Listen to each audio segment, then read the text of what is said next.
તો વેરાવળમાં food and drugs વિભાગની કાર્યવાહી, જેમાં પોલીસ સ્ટેશન નજીક વોલ્ગાથી ડેપો પર રેડ કરવામાં આવી। દેશી શુદ્ધ ઘી અને દિવેલનો જથ્થો ઝડપાયો છે। ભેળસેળયુક્ત ઘીનું વેચાણ થતું હોવાની આશંકા સેવામાં આવી રહી છે। ફૂડ વિભાગે ઘી અને દિવેલના સેમ્પલ્સ લીધા હતા। લાયસન્સ વિના વેપાર અંગે નોટિસ આપવામાં આવી છે। ગીર સોમનાથ વેરાવળમાં એસઓજી દ્વારા ફૂડ એન્ડ ડ્રગ્સ વિભાગને સાથે રાખી કાર્યવાહી કરવામાં આવી। વેરાવળ પોલીસ સ્ટેશન નજીક વોલ્ગાથી ડેપો પર દરોડા પાડીને દેશી શુદ્ધ ઘી અને દિવેલનો જથ્થો મળી આવ્યો છે।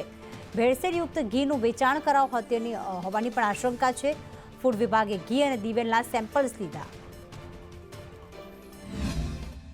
દિવેલ અને ઘી બંનેનો એક જ સ્થળ ઉપર સંગ્રહ કરેલો જોવા મળેલો, બરોબર। તેમાંથી 5 ડબ્બા ઘીના રાખેલા હતા, 15 કિલોગ્રામના ટીનના હતા। ટોટલ 75 કિલોગ્રામમાંથી એક ઘીનો નમૂનો અમારા ફૂડ સેફ્ટી ઓફિસર મારફતે લેવામાં આવેલ છે અને એક દિવેલ હતું। તો ખરેખર દિવેલનો ઉપયોગ એ ઘીમાં કરેલો છે કે કેમ, બરાબર, એટલે ઘી ખરેખર ચોખ્ખું હતું કે નહીં તે માટે એક દિવેલનો નમૂનો એલેક્ટ્રોન તરીકે પણ લીધેલો છે। એમ કુલ 2 નમૂના લીધેલા છે।